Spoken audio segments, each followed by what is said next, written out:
8h15, Gérard Collomb est l'invité d'Audrey Crespo-Mara. Bonjour à tous, bonjour Gérard Collomb. Bonjour. Ministre de l'Intérieur, alors l'opération d'expulsion se poursuit à Notre-Dame-des-Landes avec ces mêmes images depuis 2 jours, celle de 2500 gendarmes mobilisés et face aux zadistes cagoulés. C'est l'image de la détermination que veut afficher le gouvernement, l'image du mépris pour les projets agricoles alternatifs, disent les zadistes. Je crois que le gouvernement fait ce qu'il a dit. C'est-à-dire, il avait déjà promis que Notre-Dame-des-Landes, l'aéroport, ne se ferait pas, qu'ensuite, il voulait que l'ordre républicain revienne sur ce territoire, et puis ensuite que la vie reprenne. La vie, ça veut dire avec des projets alternatifs. Encore faut-il les déposer. Et moi, je redis ce matin que celles et ceux qui voudraient déposer des projets agricoles sont les bienvenus. Et donc, nul ne doit désespérer de l'avenir. Il s'agit au contraire de redonner un avenir à un territoire qui n'en avait plus depuis maintenant, on va dire, 20 ans. Redoutez-vous un nouveau drame, un nouveau Rémi Fraisse? La préfète dit plus ça va aller, plus ça va être compliqué. La journée d'aujourd'hui est une journée forcément cruciale, mais en même temps, chaque fois, nous avons donné les consignes aux forces de l'ordre de manière à être les plus retenus dans leur façon de gérer la crise. Nous ne voulons pas effectivement d'un Rémi Fraisse, nous ne voulons pas qu'il y ait à Notre-Dame-des-Landes des jeunes qui puissent être blessés, nous ne voulons pas que les forces de l'ordre puissent être atteints, donc nous gérons ça avec beaucoup de retenue. Et voilà, les images que vous voyez nous parviennent en direct de Notre-Dame-des-Landes. Combien de personnes reste-t-il à évacuer? Combien l'ont été? Combien de squats reste-t-il à démanteler? Combien l'ont été? Aujourd'hui, vous avez 13 squats qui ont été démantelés.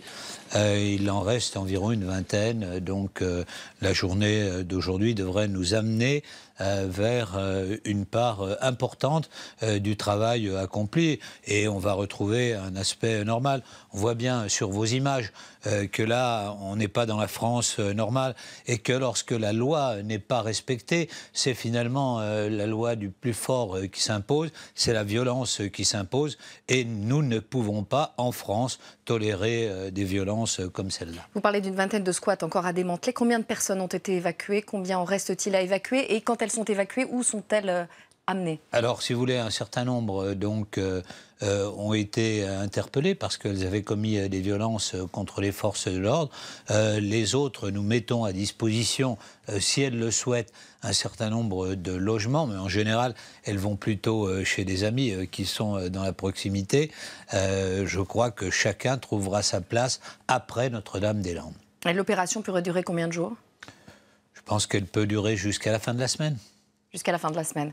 Et quel délai vous donnez-vous pour qu'il ne reste plus sur le site un seul zadiste en situation irrégulière? Si vous voulez, je pense qu'il y a des gens qui vont revenir sans doute. Mais nous ferons en sorte d'être vigilants et nous voulons progressivement ramener à la normale. Nous ne nous donnons pas de date en disant voilà, il faut que tel jour il n'y ait plus personne sur le terrain. Il y aura forcément des moments plus complexes que d'autres. Le pari que nous faisons, c'est que les agriculteurs qui veulent effectivement refaire de ce terrain un terrain agricole qui soit porteur, eh bien puissent être ceux qui forgeront l'avenir du territoire. Que vont devenir les terres qui sont libérées en ce moment? Les terres qui sont libérées par discussion avec les propriétaires pourront être louées comme elles l'étaient par le passé. Que répondez-vous aux architectes, aux intellectuels, aux ingénieurs aussi, qui soutiennent la ZAD et qui disent que c'est le laboratoire d'une nouvelle société? Mais que demain, il y ait le laboratoire d'une nouvelle société qui se fasse là-bas, nous n'y voyons aucun inconvénient. Vous savez, le président de la République est plutôt dans l'innovation. Donc ceux qui ont envie d'innover, même si c'est de manière agricole, sont les bienvenus. Et que répondez-vous à ceux qui vous disent que c'est plus simple de s'en prendre à quelques zadistes perdus dans les bois que d'aller rétablir l'ordre républicain dans certains quartiers? Il faut faire les deux en même temps. Et à mon avis, si vous voulez, il est important que l'on puisse rétablir l'ordre dans la ZAD.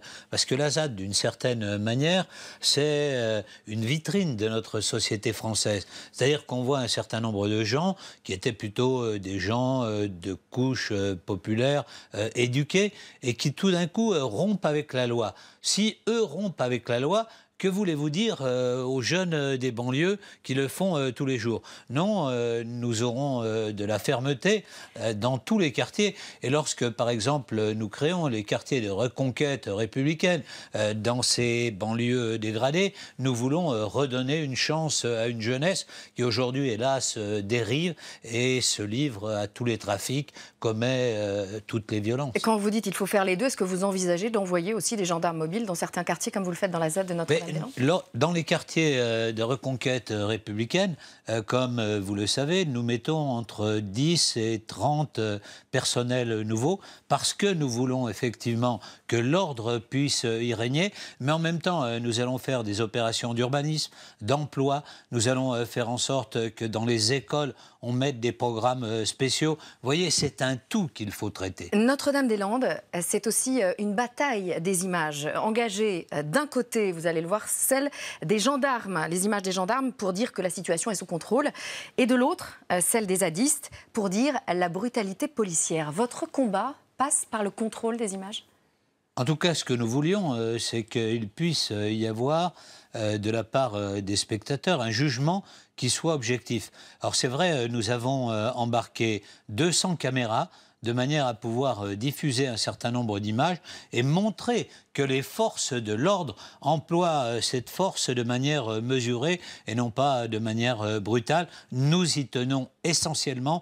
Nous avons la chance en France d'avoir des forces de l'ordre qui soient républicaines. Quand on regarde les pays autour de nous, il n'y a pas beaucoup de pays qui ont cette chance-là, sachons-le, en France. Alors s'il y a bien un parti politique qui ne vous comprend pas, c'est le NPA d'Olivier Besancenot qui dit que le gouvernement a choisi l'affrontement sur tous les fronts. Cette évacuation, c'est un avertissement à l'extrême gauche qui pourrait envisager d'autres actions d'envergure différente ? Non, je crois qu'on peut, sur le plan des idées, du discours, développer ce que l'on souhaite. Il faut faire attention de ne pas glisser dans la violence. Parce que moi, j'appartiens à une génération où j'avais vu en Allemagne, en Italie, un certain nombre de personnes se radicaliser et tomber dans la violence la plus extrême. J'aimerais que cela ne se reproduise pas en France. Autre foyer de contestation, des universités bloquées à Toulouse, à Montpellier, en région parisienne, à Tolbiac. 6 personnes ont été interpellées, 7 à Nanterre. Vous avez prévu d'autres interventions de CRS pour débloquer des facs ? Vous savez que chaque fois, c'est le président d'université qui doit faire appel aux forces de l'ordre. Et lorsqu'il fait appel aux forces de l'ordre, évidemment, nous exécutons et nous essayons d'évacuer la fac de la manière la plus douce possible, en essayant de faire en sorte que les choses ne dérapent jamais. Donc ce n'est pas exclu. Des graffitis contre l'État et la police ou clamant des ZAD partout recouvrent les murs de certaines facultés. Des étudiants rêvent d'une convergence des luttes. 50 ans après mai 68, est-ce que vous la redoutez, cette convergence des luttes ? Non, parce que la société est totalement différente. Si vous voulez, moi j'avais en 68 l'âge de la jeunesse d'aujourd'hui. Donc je vois bien comment la situation est différente. On était dans une société qui était totalement fermée, où on avait envie du monde. Aujourd'hui, au contraire, on a peur du monde extérieur. On était dans une société où l'emploi était un emploi facile. Aujourd'hui, il y a un certain nombre de difficultés. Non, les problèmes ne sont pas du tout les mêmes. Et je crois que justement, la volonté du gouvernement, c'est de transformer cette société pour redonner une chance à la jeunesse. Est-ce que les examens pourraient être menacés ? J'espère que non, parce que ça serait évidemment catastrophique pour les jeunes. Même d'ailleurs en 68, les examens avaient eu lieu. Le climat social, en tout cas, est de plus en plus tendu dans les universités, à la SNCF, chez Air France, colère des personnels dans les hôpitaux, des EHPAD, les avocats, les juges. Emmanuel Macron sera l'invité de Jean-Pierre Pernaut jeudi à 13h sur TF1 et LCI, puis celui de Jean-Jacques Bourdin sur BFM et de Dewey Plenel Mediapart dimanche. Vous pensez vraiment qu'une offensive médiatique peut suffire à contenir tous ces fronts ?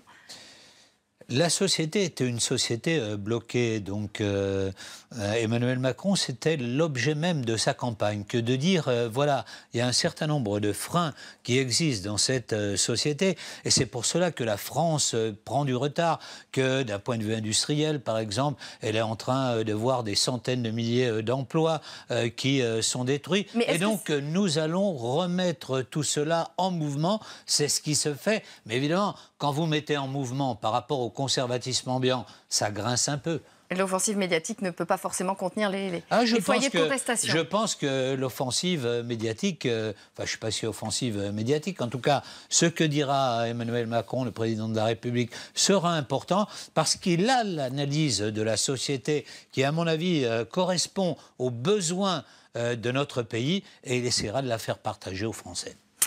Et la réforme de la SNCF, elle a fait son entrée à l'Assemblée nationale hier. Ça va forcément faire avancer le dossier ou au contraire, face aux tensions des différents groupes, ça va encore bloquer davantage?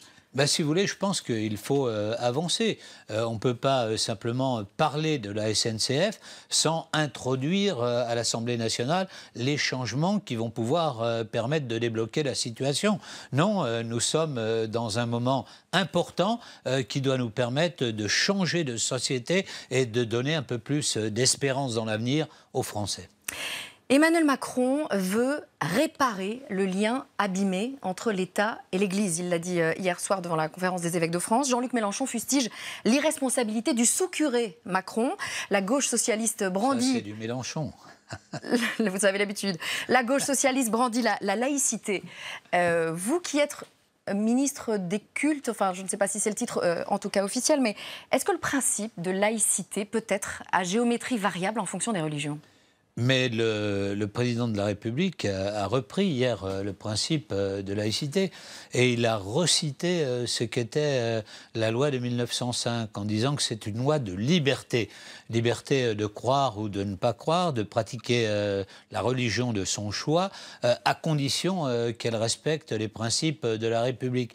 Donc vous voyez, il était dans les bases mêmes de la laïcité. Simplement, ce qu'il dit hier, et ça change peut-être de ton, c'est qu'il dit, chez l'homme, il n'y a pas simplement une matérialité, il y a une quête d'absolu, de spiritualité, de donner un sens à sa vie, et donc ça, c'est peut-être une tonalité nouvelle, mais qui ne rompt en rien avec les grands principes de la laïcité. Mais certains y voient émerger l'Emmanuel Macron catholique, qui n'a pas le même discours avec les catholiques qu'avec les autres. Je ne sais pas d'ailleurs si Emmanuel Macron est catholique. En tout cas, il a ce sens de l'absolu, de la beauté que d'autres peut-être ont moins. Vous voyez, Emmanuel Macron, c'est un littéraire, il aime les beaux textes. Son discours hier était constellé de citations qui étaient absolument magnifiques. La phrase était très belle, la profondeur des sentiments absolus. Donc, je crois que c'est un intellectuel, j'allais dire presque un artiste, oui. Il y a du poète chez Emmanuel Macron lorsqu'il décrit la société. Deux autres actualités qui vous concernent, ministre de l'Intérieur. Opération en cours à Champigny-sur-Marne ce matin dans l'enquête sur l'agression de 2 policiers le soir du Nouvel An. Il y a au moins 13 interpellations ce matin, vous confirmez ? On se souvient évidemment de ces interpellations lorsque 2 policiers avaient été roués de coups sous les caméras. La France avait été émue, les policiers scandalisés. On s'aperçoit que dans notre pays, on finit toujours par la loi. Cela prend un peu de temps, les enquêtes sont minutieuses, mais effectivement, les auteurs sont arrêtés et demain, ils seront châtiés. Donc tous les auteurs ont été arrêtés ce matin ? Tous les auteurs ont été arrêtés. Une nette avancée également dans l'enquête sur l'assassinat de couples de policiers dans leur pavillon de Magnanville, près de 2 ans après. 6 personnes ont été interpellées dans l'Essonne. Alors, ce qui choque, c'est que parmi elles, il y a une policière et ses enfants, sa fille et son fils, qui sont radicalisés. La policière était toujours en fonction. Est-ce qu'elle est mise en cause directement? Est-ce que ce sont ses enfants qu'ils sont? Aujourd'hui, l'enquête se dirige plutôt vers les enfants. Mais cet épisode signifie que personne aujourd'hui n'est mis de côté dans les enquêtes. Et que même à l'intérieur de la police, même quand c'est dans le plus intime, on enquête et on aboutit à un certain nombre de résultats, cela montre que la loi est respectée partout. Et je crois que c'est une leçon pour chacun. Vous voyez, mais la policière il y a pas est mise en cause directement? Comment ? La policière est mise en cause? L'enquête est en cours et donc je ne veux pas en dire plus aujourd'hui. C'est au juge maintenant de pouvoir se faire leur avis. Mais vous voyez, la loi est appliquée partout. Elle est appliquée à Notre-Dame-des-Landes, est appliquée dans les universités, est appliquée dans les quartiers, est appliquée dans la police, est appliquée partout. Et c'est bien comme cela d'être un État de droit. Mais ça peut laisser aussi penser aux Français que la police peut être infiltrée par l'islamisme, par les islamistes. Je crois que tous les corps de la société française, et c'est ce qui en fait le malaise, peuvent être infiltrés la police par y compris. Effectivement quelques éléments très minoritaires de la police. Mais oui, la preuve, cela peut sans doute arriver. Mais en général, la police sait assez vite faire le tri et regarder à l'intérieur les éléments qui peuvent à un moment donné déraper. Merci beaucoup Gérard Collomb. La suite Merci. de la matinale avec Pascal.